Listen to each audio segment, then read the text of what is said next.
Okay. G dot dot dot says he's currently recording, so we will proceed. Today's session is about the foundational first paper on outrageously large neural networks, aka sparse MoE layers, aka the first MoE paper of many MoE papers written by Noam Shazir. So, yeah, I just said that. Oops. This paper introduces a number of universal ideas that are generally applicable to all of the MoE papers that you can read in the future. It explains the mixture of experts as a general approach to implementing structured sparsity in large models. It introduces the concept of routing and gating networks. It introduces top K token choice in routing, and it introduces a number of auxiliary losses that are used to keep the training of the mixture of experts model more stable. And these are a lot of new concepts, new words that about 40% of the people listening will have not heard of before in the past ever. So to start right off, I'm just going to go into a very simple explanation of what mixture of experts models are and what they do. So what are mixture of experts? Most of you right now should probably know that GPT-4 is a mixture of experts model. But instead of looking like this huge round blob, can I get a... I was really hoping to get a pointer for this presentation, but I do not know where to find that. Okay, you can see your cursor if that matters. Oh, you can see a pointer? Okay, whatever. I do. Does everyone else Yep, we can see it. Yeah, Okay, yeah, that's see fine. your mouse. So for a normal linear layer, you have an input that goes in. It activates all the parameters in layer with like a matmul, and the output goes out. And yeah, that's what linear layer does. I hope this slide was not very confusing. For a mixture of experts layer, the input goes in. It activates some fraction of all of the parameters that exist in the entire MoE layer, where the entirety of the parameters are like a list of experts, where each of the experts inside of the layer is equivalent to the original dense layer. So if you turn this linear layer into an MoE layer, then you have a list of linear layers within this layer. So like each of these will be linear layer, linear layer, linear layer. And like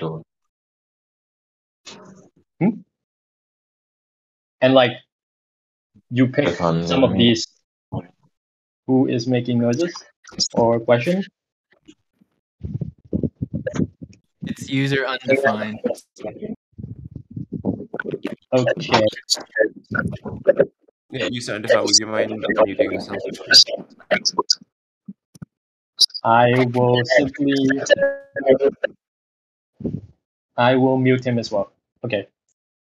If he has an actual question for me, then ping me. But I will assume that it's noise for now. Okay. So input goes in, activates some of the experts, and output goes out. And so to explain in further detail what is actually going on inside this question mark layer, these should not exist. Some of you have probably seen this very fancy diagram of a mixture of experts layer. This diagram was copied off the OpenAI website, but there are also similar diagrams to this inside the 2017 Shazir paper. So the input that goes in to the MoE layer goes to a gating network. And this gating network returns a list of probabilities, formalized as the function gx. So you have a list of probabilities for which of the experts this input x could be going to.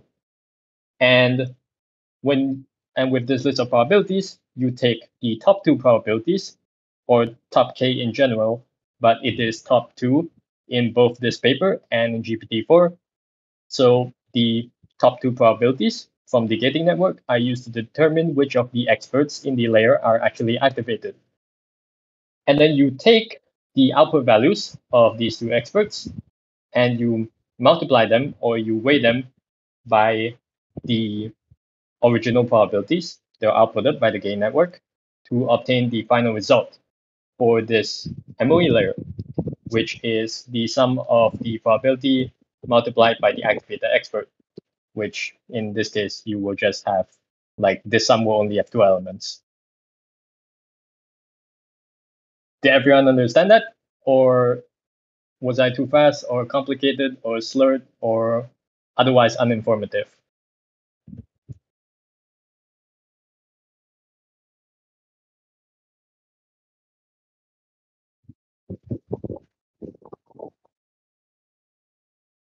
Okay, I will assume that that was good enough. If it was not good enough, then ping me again.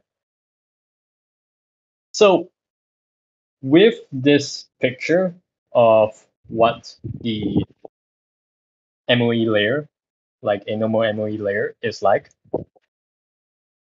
I think a reasonable question for someone to ask at this point is why? Why would you create, like, why would you design any of this? What is the point?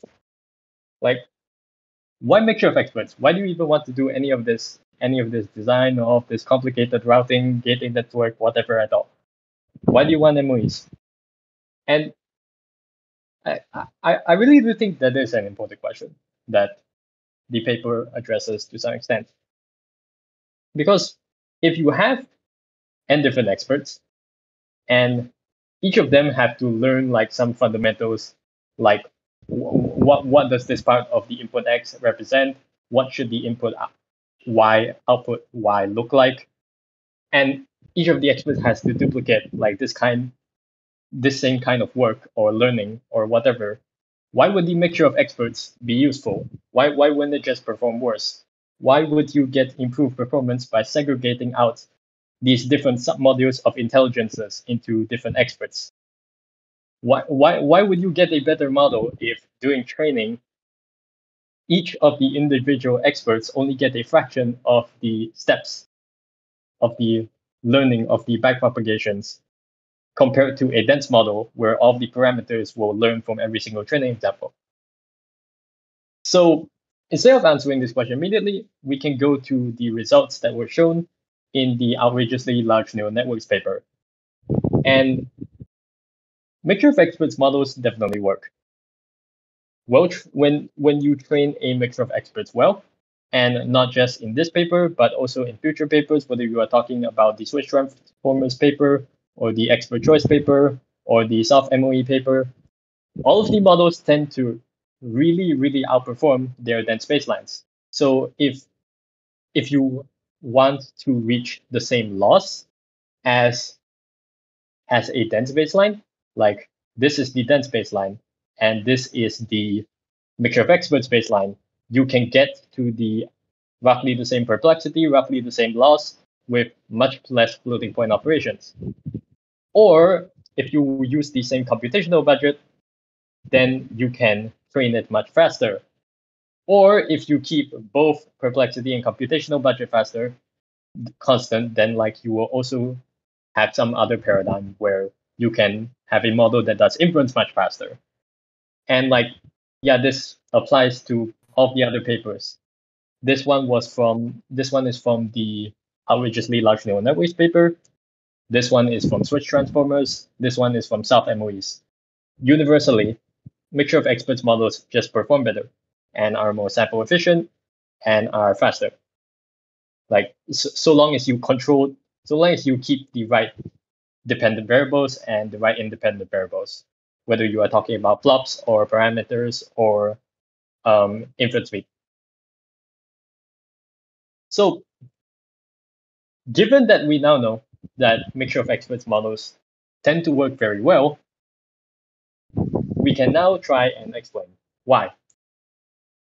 Why do we get these empirical results of these models working very well? The paper of outrageously large neural networks, which is this paper, tries to make a statement about conditional computation being generally better for the performance of neural networks, but it doesn't delve very deeply into it. There are some other quotes from some other people who support MoE models, like Leland Wang from OpenAI says that ensemble learning is the fundamental reason why MoEs work, because a combination of these weak experts should give you a stronger model. Noam Shazir in future papers has provided the sparsity argument that when you have more parameters that are activated sparsely, you get more knowledge about the world. And because you need a lot of world knowledge in order to do well on tasks like language modeling, it still performs better despite allocating the same amount of flops for the model to learn. For me personally, I do not have a good answer to why these models work, but these models do work well empirically, so we are going to study them. Okay.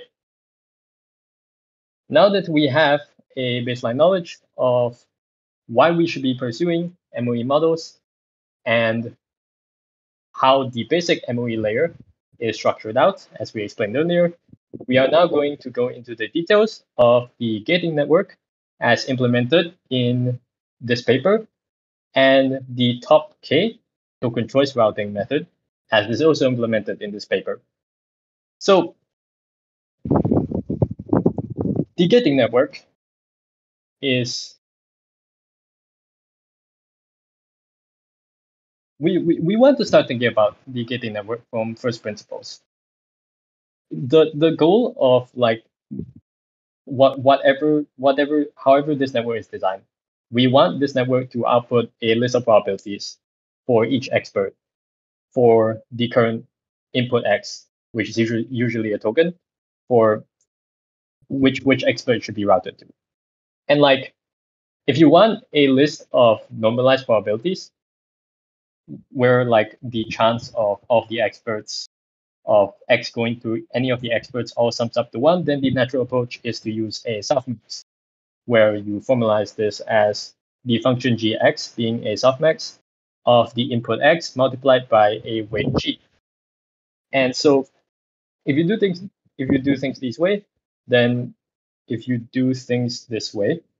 then the input X gets multiplied by the learned weights for the router, and this produces a list of router scores. So if X is just a single input or a single token, then you will get this list of router scores for like how much this token should go to expert number 1, expert number 2, expert number 3, and then the softmax normalizes this into a list of probabilities that sums to 1. And like you can also use a matrix of X so that if you have multiple tokens, then the router scores becomes a matrix. But the problem with this baseline approach is that all of the router scores are still non-zero. And because because what we actually want to do is to achieve some form of sparsity, some form of conditional computation, where only like a top K number of the experts are activated. We can only do this if we find some way to assign the rest of the experts to a gx of 0, because otherwise backpropagation just doesn't work and you can't train the model. So in order to implement the top K routing for the mixture of experts layer, you need to Shazir introduces this very simple approach where you just look at the top K, you just look at all of the scores from the input multiplied by the router weights, and for all of the output scores that are not the top K, you just set them to minus infinity. And when you set the value inside the softmax to negative infinity, the output of the softmax for that value just becomes 0. And that lets you implement this gxi becoming 0 for this one and this one and this one.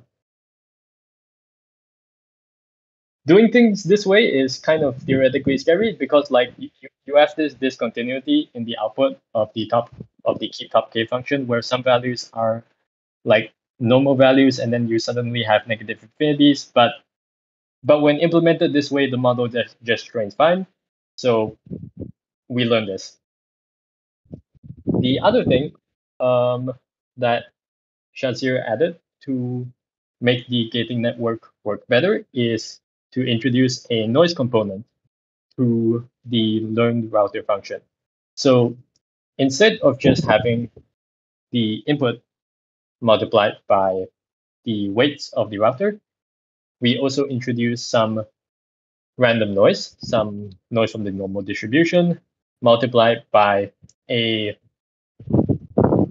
a learn factor against also against the input weights. And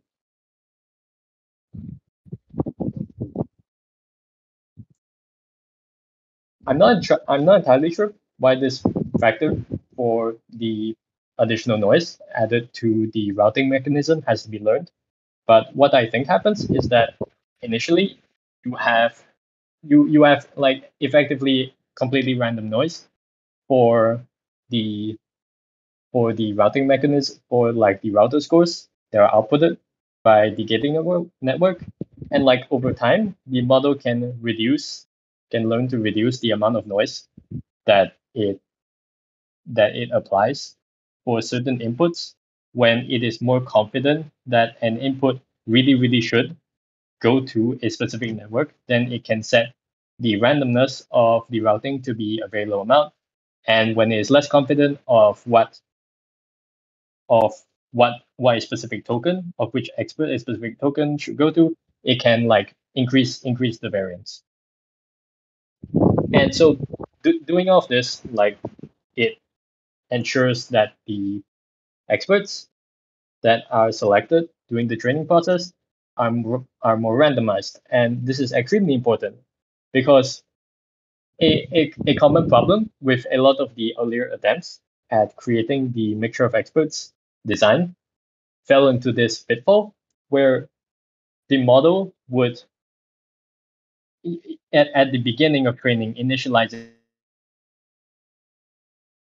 some experts would get slightly more luckier than others, and they would they'll be selected slightly more by the gating network.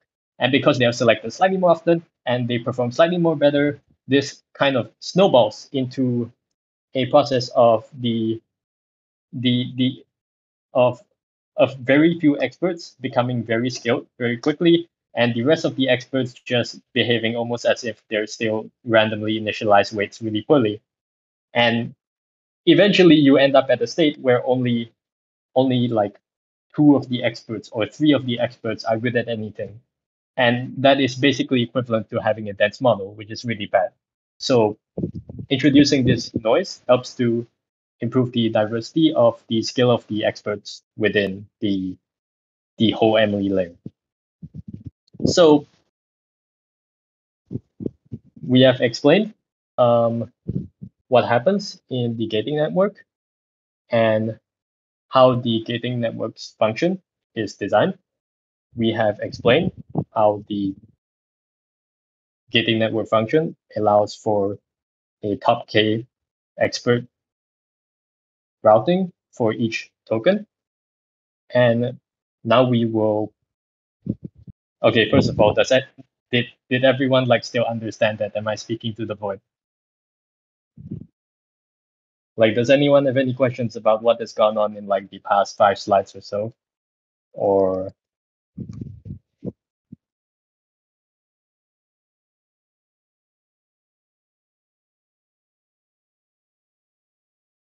yes, someone is typing. Thank God. Oh my God. Makes sense.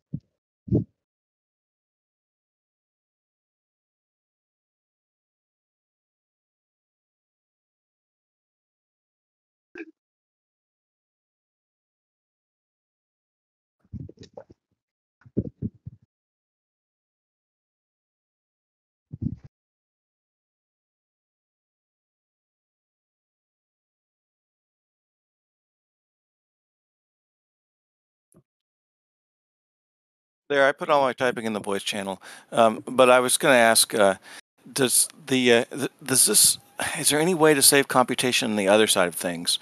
Because it would be nice to not even consult an expert if they're not relevant to the given prompt.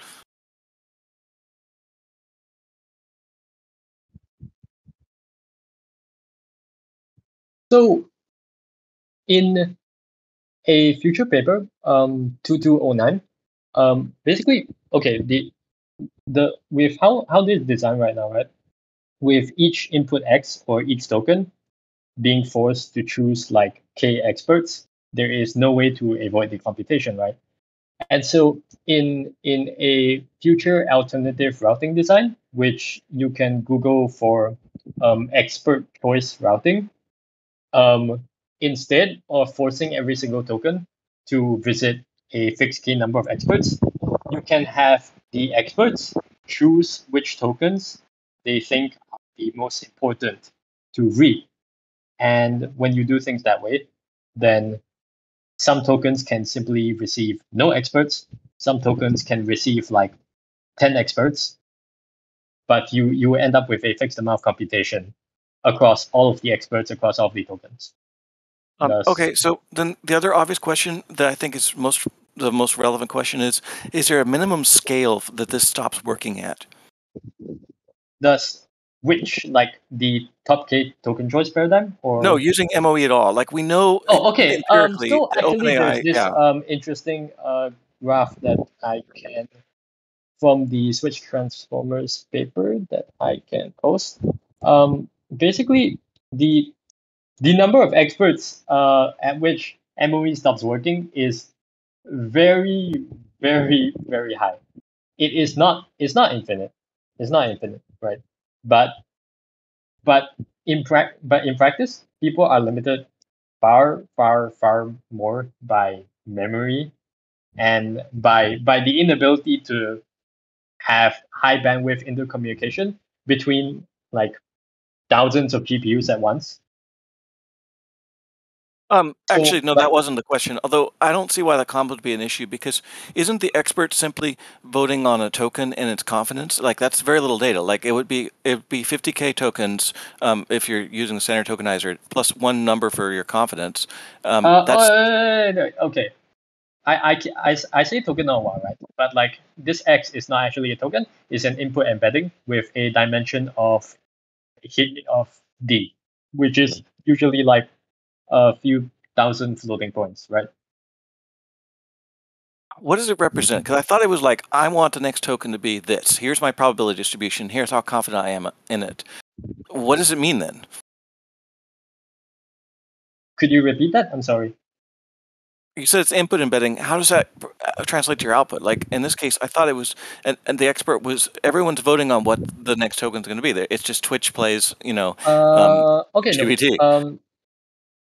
Are you talking about like what I have described for this paper, or are you talking about what of like expert choice, like the other paradigm that is not covered in this paper?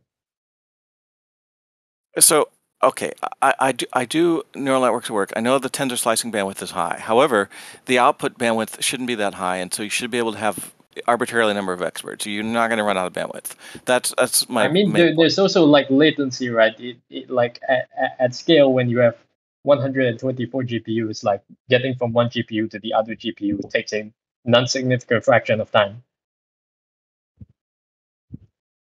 And like you have to do this for every single layer, for every single token. So like at OpenAI scale, you have 120 layers. So you need to. Yeah, that makes sense. Okay, so it's internal. I see how you've sliced it. All right. So this is actually a stack network of okay. So you're going to have to actually. Oh yeah. Okay, actually, I think I understand like your main confusion. The MoE layer replaces a single linear layer. Okay, yeah. No, I thought we were doing something completely different, because what they describe a GPT-4 architecture as, the leaked architecture is, it's 8 separate, completely separate networks. No. That's definitely not true. Like you should go read my which was the source you read? Like that, it's just leaked. No one has any official information. No, like all of this originates from the analysis article on. Okay. So it would be one enormous network, but in each layer we've gone to a different form of network architecture. And what you're calling an expert is really only a single linear layer. It's not even more than one. Basically, Hey, within can I- each. Yes. So I think a way to think about this is in terms of like how like brain cognitive architecture works. Like if you think about like how information gets routed through your brain, like there's all sorts of little specialized modules, and the specialization doesn't just isolate a single circuit. After it goes through a specialized module, there's like an opportunity to find other specialized modules to pass that output to, right? So there's all sorts of parallelization across that specialization. So this mixture of experts that we're looking at right now, it's within a single layer, a subset of that layer processes the information and then spits it out, and it's available to be rerouted again to the next layer that will choose some subset of modules to process that information and then spit it all out again. So it's the way that I tend to like to think about this conceptually. I haven't seen any like experimental stuff to prove that this is actually what's going on, is that by isolating which modules process certain chunks of information, it accelerates grokking phenomena, and it makes it so the information that is relevant to a particular subproblem or sub region of, you know, the manifold that's being learned by that layer gets isolated to a certain chunk of parameters. So those parameters can learn about that region faster. Does that make sense? Oh, I have no doubt that it could work. Although I do wonder now if the experts really are one layer. Or there are multiple internal layers. But I'm going to chime in here. Would this be possible to take to an asynchronous channel so we can continue the presentation? yeah, just respond to me in voice.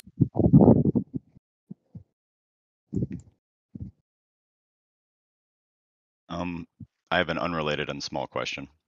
Yep. When you say that MoE scales to a very high level, do we mean linearly, as in many different MoE layers, or MoE scales to many experts in terms of like horizontally, lots and lots of separate experts per layer? Both. Like Cool.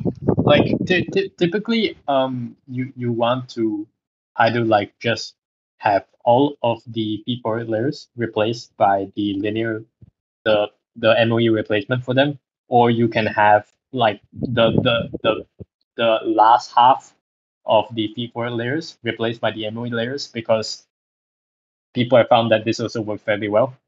But generally, like the more layers you replace with MoE layers, the better it works. The more experts you fit into each individual MoE layer, the better it works as well. And this scales up to such a great extent that the reason why you want to reduce the number of experts is not because it stops working, but simply because you don't want to have 100 trillion parameters for just one model. Like it's very, very difficult to host, very difficult to infer, very difficult to train. Thank you. Okay. Okay.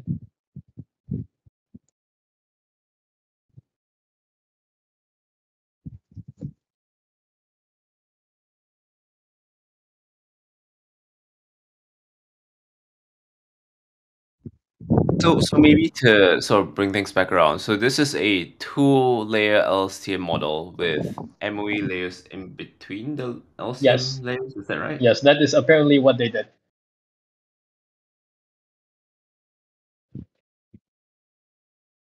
I have a question if you can hear me. Yes. So you know, like there's the normal attention, which is like let's say Llama, you have 2048 tokens or 4096. Do all of the tokens vote on which expert to go to? Like if it's top 2, all of them vote on like the top 2, or does each token go through each expert separately? Do they vote? So for top K token choice, it's each token voting separately. For expert choice, it will be very different. Okay, so if it is 2048. So there'll be, if there's top 2, so then there'll be 4096 because there's like 2 for each one. And so at the end there'll be, okay, interesting. Okay. I mean, it's the same as a normal like dense model. If you have 248 tokens, then you go through this layer 248 times. Like assuming you process each token one by one, which you cannot do that. But if you are generating tokens one by one, then you will be processing the layer one by one, and you will have 248 invocations of this layer, whether it is a dense or a MoE. Wait, so like, so if the whole like, if there is like 2000, let's say there's like 506 tokens. So Yep. would there be like each of the tokens separately will go through every single expert? Like, they choose 2 for every single one. And so like, Yes. At the very, very end, do they like aggregate somehow? And then it's basically like a discretized attention layer. It's just like how attention works, except instead of like having a continuous vector, you discretize the vector to be whatever the top k values are, get 1, everything else gets 0, and then you let the experts rescore those tokens. Oh yeah, but for that case, like, because attention, it treats all 506 tokens together, right? It does the attention mechanisms like across all 506 tokens. But from what you said, like, each of the tokens goes through experts separately, right? So like they vote separately to which one to go to. Okay, I think is the confusion here that you believe the attention layer is replaced by the MoE layer? Maybe I don't think so. Okay, but like this is for the full. This is for the feed forward part, right? Not like the dense layers. It's not for the attention part. Yeah. Yeah. Oh, okay. You're right, because the attention part. Okay, you're right. There are other fully papers, connected as there are other papers experimenting with implementing MoE in attention as well. But for the vast majority of MoE work, they focus only on replacing the feed forward layer. Yeah. Okay. Sorry. Yeah, you're right. Yeah, because the attention at the very end, like before the dense, they do a linear. Yeah. Okay. Yeah, I got it. Okay. Sorry. Yeah.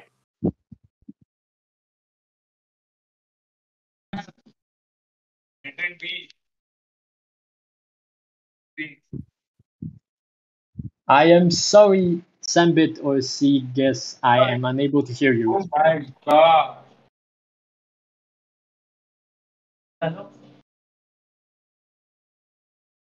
Okay, he left.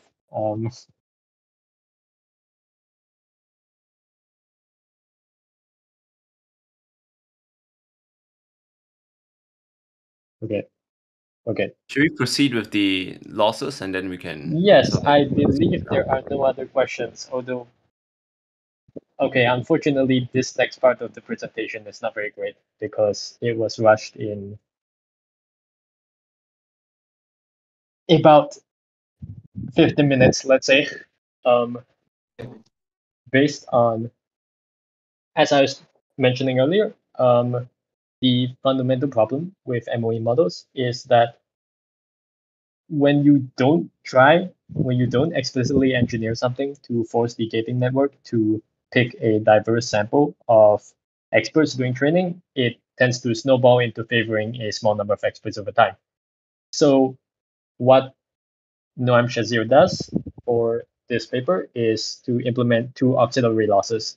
And the first one is the importance of the expert, where they calculate across an entire batch the sum of the gating probabilities for that specific token for all of them in the batch.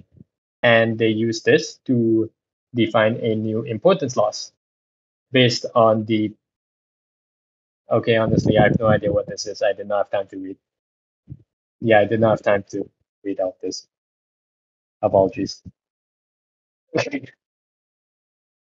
Does it? If anyone else knows how to explain this part, feel free to chime in and overtake the presentation. I did not have the requisite time to actually finish that part. But if not, then we are going to move on to the last part of the presentation, which is on the other parts of the paper that were present that I read, but I did not feel a need to include in the presentation. So there are some other interesting ideas that were introduced in a paper that I omitted from the presentation for time. For example, in the paper, they had some issues with the load balancing during training, where their hardware would perform much worse if each expert did not receive the exact same number of tokens during every single batch. And so they created this different gating function in the appendix of the paper that forces every single expert to receive the exact same batch size. But because it does not perform better and like this is not a very good way to do things, I did not go into it. And like they have like a very complex gating function for this, which I do not see a good reason to go into. The other idea that they introduced is hierarchical mixture of experts, where they put MoE layers inside of MoE layers. So in a normal MoE layer, you have feed-forward networks inside the MoE layers. So instead of that, you replace the feed-forward networks with MoE layers themselves. So if you think about a situation where you want 64 experts in your MoE layer, you can either have a single router that goes to 64 different experts, or you can have a router that goes to 8 smaller MoE layers that themselves go to 8 experts within each of them. And 8 times 8 will become 64. And like this is useful in certain situations, like if your gating function has a tendency to prefer a small number of experts, then doing things hierarchically might be a good way to increase the diversity of the number of experts that are routed to in total. Or if like the topology of like of the GPUs you have, like maybe you can only fit 8 experts inside one GPU or inside one node, then it makes more sense to do this double routing so that when you route to one GPU, then like all of the experts that can be used will be within that single node. And like when you implement the MoE layer hierarchically, you have a double summation over like all of the different router scores from all of the different routers that were used across all of the mini MoE layers inside. But I did not want to go into that into more detail because it is not the primary focus of the paper. And there are also some small tidbits of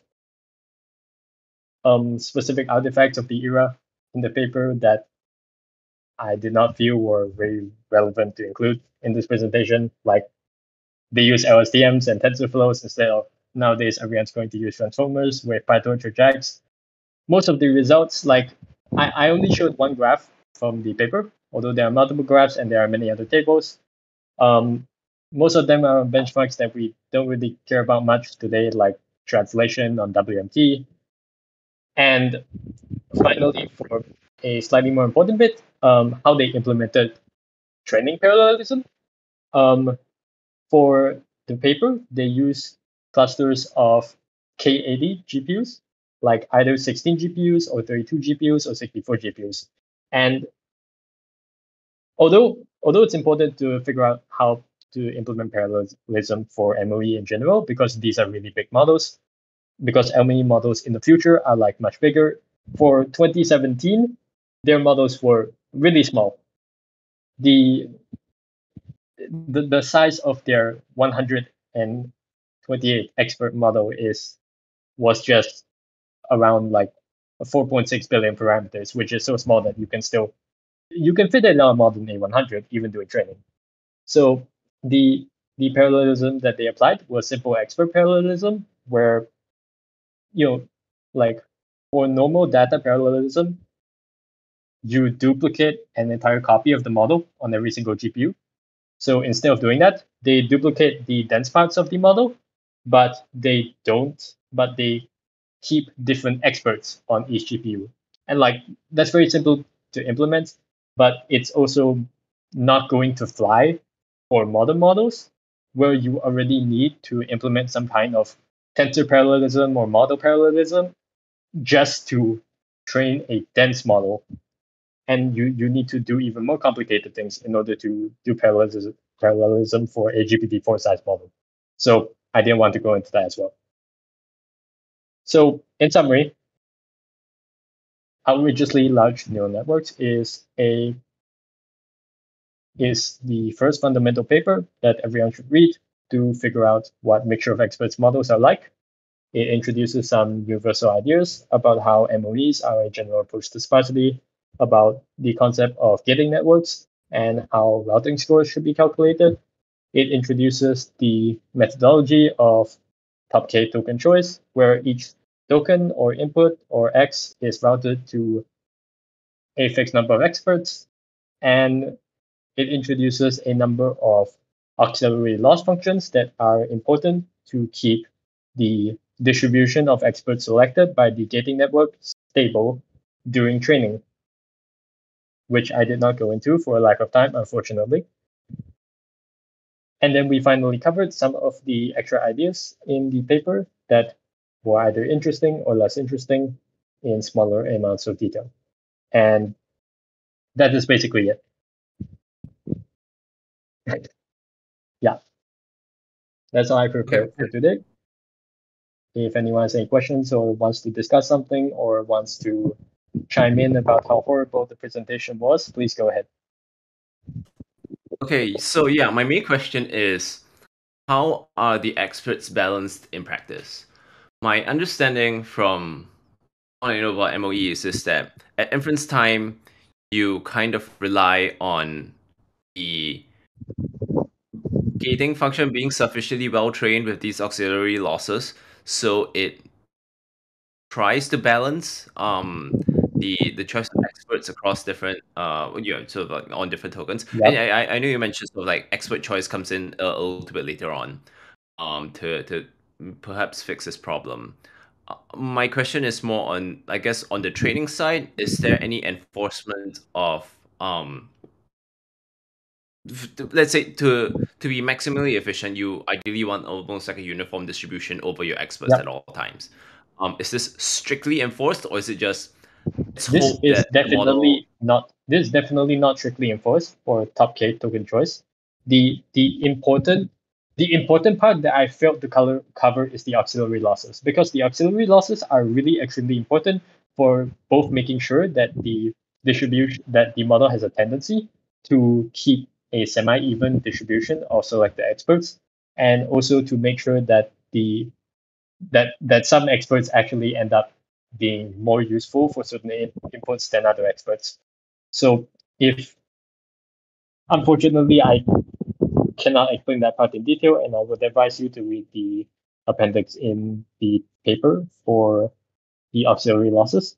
But when in the situation where the models, like, even though you have this auxiliary loss that favors a more even distribution of experts, there is still nothing inherent in the top K routing scheme that prevents for a very out of distribution input from all of the tokens just going to the same exact two routers. There will still be like certain inputs that can achieve that. And so what happens in practice for when people engineer the training harnesses for these models is that they set a maximum expert capacity for training. So they will have a fixed number of like the maximum number of tokens that each expert can process. Like, oh, this expert can, like, if you assume that that an expert, like, in a completely even distribution, each expert would process n tokens. The training harness will set that, oh, we force each expert to only be able to take a maximum of 2n tokens, let's say. And if the number of tokens routed to a specific expert in one batch is higher than 2n, the layer will just drop the token. And like this has to be done, like not just for training efficiency, but also like if you if you have a very large batch size, like let's say a batch size of 6 people, and you have a sequence length of like let's say 2048, and you have a very out of distribution input that routes all of those tokens to the exact same expert, then either you need like a really excessive amount of extra VRAM in order to handle the processing for that very out of distribution gigantic batch, or you need to drop some tokens. And that is what is typically done as a extra training hyperparameter that they call expert capacity. And like this has to be done for top-tier routing, basically. In other routing schemes, so kind of informally. Yeah. Oh, go ahead. Yes, and like as you mentioned, like in other routing schemes like expert choice or in soft MoEs, this expert capacity problem, like implementation detail, does not need to exist because all the experts will receive an equal number of like input tokens. Okay, sure. So it's like, for example, the equivalent here will be we let the model compute, let's say, the representations for 2k experts out of n experts, and then you like picking a top k out of k. Okay, so that makes sense as training. And I guess what you were talking about with reference to, I guess maybe this comes further down the road in terms of like restricting the number of like tokens that a given expert can see. When you say drop the tokens, you mean, hey, the experts that really want to see you are too busy, they can't see you, go check like the expert like two doors down. That's how no, okay. So like you have two options, right? Like you can like route like, oh, if this token cannot go to its most preferred expert, we can throw it to like the second most preferred expert. And like in the Switch Transformers paper, this strategy is called no token left behind. But what they observe when they implement this is that it doesn't make the model perform better. It it doesn't help to send a token to the second most desired expert or the third most desired expert. It doesn't improve the performance because these tokens really know what experts they want. And so instead of doing that, they simply just don't process the token. And because in like the transformer, the V4 layer is residual. So if a token is dropped from the V4 layer, then like it doesn't disappear. It's just like it went, as if it went through an identity function. The input token X is not modified, and it just becomes X because it's dropped by all the experts. Okay, yeah, that makes sense. I guess it just skips through. Didn't realize that's what they were doing, but that, yeah, like what you said with residual layers, that makes sense. And so this is where kind of your blog post comes along, of like your speculation that like performance must be that this randomness comes out in GPT-4 because some tokens are getting dropped, and which tokens get dropped at any time is sort of random depending on what happens on their server side. Yep. Okay, let me just read the reading group channel for a bit.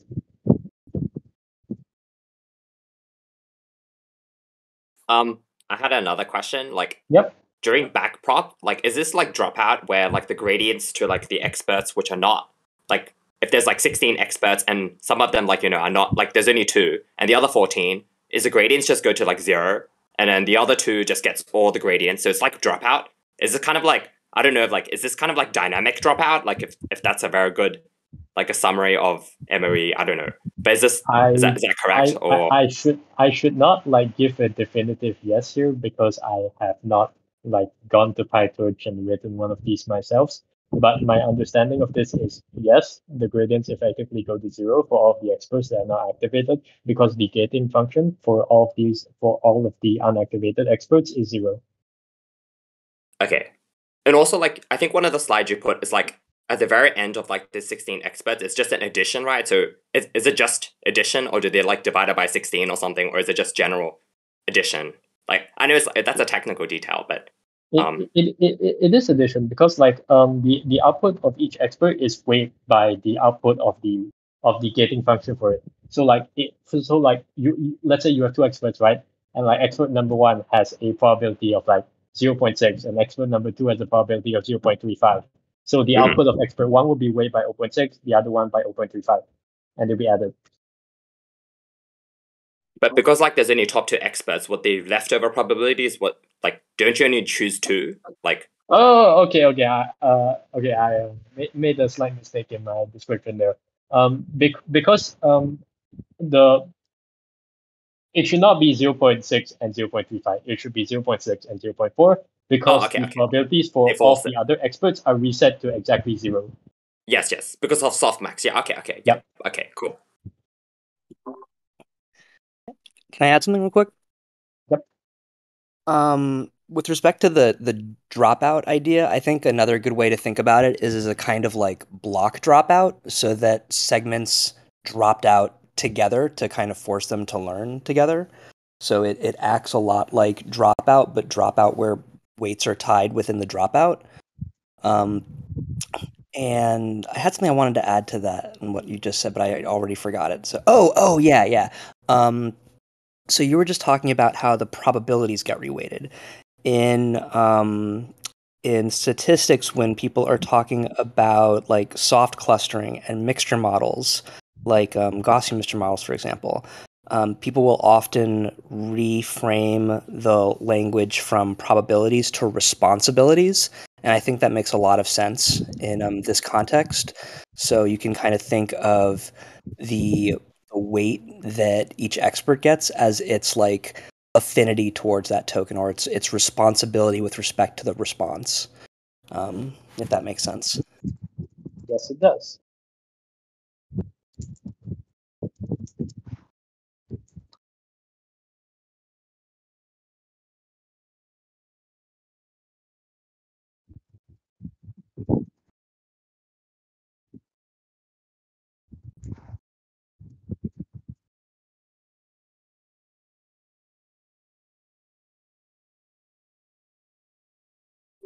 So here's a question. Mm-hmm. So as I mentioned earlier, my intuition about a lot of this stuff goes back to grokking phenomena and like modularization of information. Has there been any or much research into the consequences of this architecture on interpretability? Like, do these actually produce like more semantically meaningful circuits through the networks? Do the modules tend to seem to collect certain semantics, etc.? That's a very important question that I do not have the information to answer. And if anyone knows the right answer, then please go ahead. Most MoE papers have like some sort of like generic interpretability of the gating learned in them. I think the answer seems to be like it depends. Like sometimes you'll see like all the positions or something routed to one expert. Sometimes you'll see like experts attending to different languages, so there's not actually separation among languages. So I think it depends. Thank you.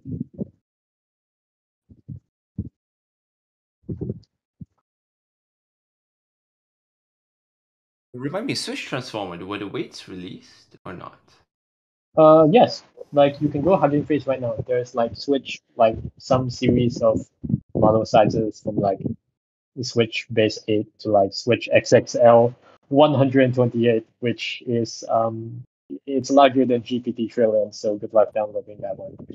But yeah, they're open source and implemented HF. Oh, it's in JAX only? Or yeah, I'm trying to see where the code or weights are exactly on Hugging Face.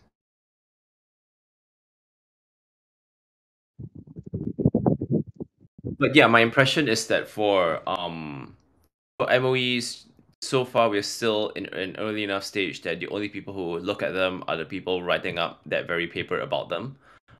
So we don't get all the fancy like BERT and GP tubes Which type is analysis papers yet. really weird to me.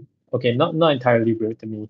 The whole design of MoE models heavily disfavors people who are just running experiments at home on their own limited hardware, especially when consumer GPUs tend to be much more VRAM limited than flops limited. So I understand why there's a large dispreference for MoE models versus dense models in the um, hobbyist ML community. Let's say.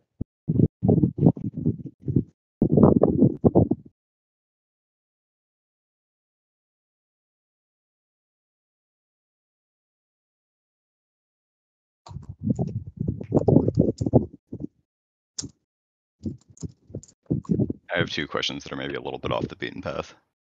Yep. So the first is there a known, has anyone done actual work on converting an existing dense model into an MoE model where you effectively add more layers? This is exactly what Aaron Watsky, someone help me pronounce his name correctly, what Aaron K good. does in his sparse upcycling paper. Can someone link that? I haven't seen it yet, so that's super interesting. My other question would be based on so hardware limitations. I was wondering if nice, two people got it at once.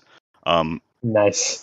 I'm wondering if you could just use a LoRa as your separate experts if you were resource constrained fairly hard. So you have a base layer. Effectively, you have two experts that are memory tied with a LoRa on top of them. Nobody has tried this in a paper, but like there are people working on it in the MoE LoRa server. Which did you come from there actually? Not at all. Okay. Can someone link the invite link to the MoE LoRa server? Which Yeah, I feel like I just now discovered where people actually have their stuff. I'm used to tracking down everyone on Twitter one at a time, which is not efficient. Well, this thing did kind of start on Twitter actually, because like AI Crumb is the person that first publicly attempted this LoRa of experts thing, I believe. Yeah, that's the correct link. Although it's a Twitter URL reference, but yeah, it's the correct invite link. Cool.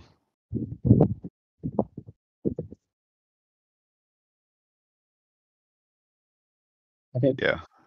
I think an important question that I would like to ask the audience before we wrap this up is there anyone who has read the Switch Transformers paper or who has read other MoE papers who would be very interested in doing a presentation for the next session of the reading group, which I'm not sure when we should hold it, but will hopefully be sometime within the next month at least. Sumo, I cannot hear you despite you speaking.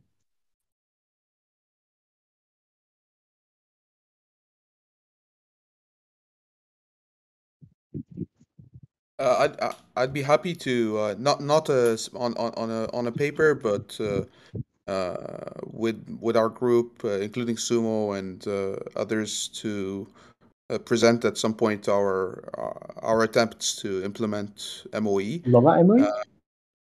Sorry? To implement your LoRa MoE project? Yeah, so like that'll be, personally I think that would be amazing. Yeah, for sure. We're still experimenting with a bunch of different architectures, inspired, of course, by the different papers on MoE. But I think our approach is pretty cool and probably much more reachable for us as part of the open source community. Yeah. I was gonna mention like I don't know how to pronounce his name, Yannick Kilcher. He has like a very good video on Switch Transformers, I think. Yep, he does. Or maybe he did it. I think he did it. Yeah. He did. Oh, he did? Yeah, okay, yeah. Okay, my memory is not bad. Okay, yeah. It was a pretty good video, so yeah. Yeah, I recommend it as well as the CS25 lecture on Switch Transformers. That one's pretty good as well. You feel free to link it in the reading group, by the way. Oh yeah, okay. Good. Next session has a taker, at least. The other question that I want to ask while everyone is still here is like, is there any feedback or things you would like to say about the process of the presentation, the process of the slide, the process of the reading group organization, the timing, whatever, like anything? With the exception of the section on the auxiliary loss, because I know that that was like very poorly prepared.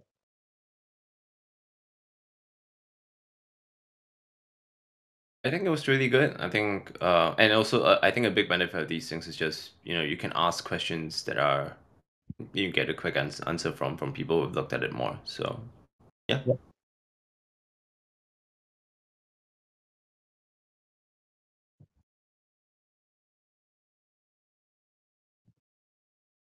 Yeah, great work. Good talk. Thanks a lot. Yeah, good work. I mean, like, if no other questions, if everything is done, then like I think we can close off the presentation for today. One last thing, like, do we want to Yeah. set a date for the next one now? Like, Sumo, do you think you can prepare it in a week or 2 weeks, or what do you think? Yeah, that's a good question for Sumo. If you are Okay, certain that this it can be a week now. from now, then we can pick a date for a week from now. I think we exact need same more time. than a week. We need more than a week. Oh no, yeah. no, like Sumo is talking about the Switch Transformer one, not Oh, the okay. Yeah, Great. and then Yeah. maybe we can do the MoE Laura Yeah, week the after, MoE or Laura, whenever you like guys are ready. whenever you are ready. Yeah, sounds good. Okay. G dot dot dot. I forgot what your previous username was, but G dot dot dot. Can you check on your recording, like whether it is working?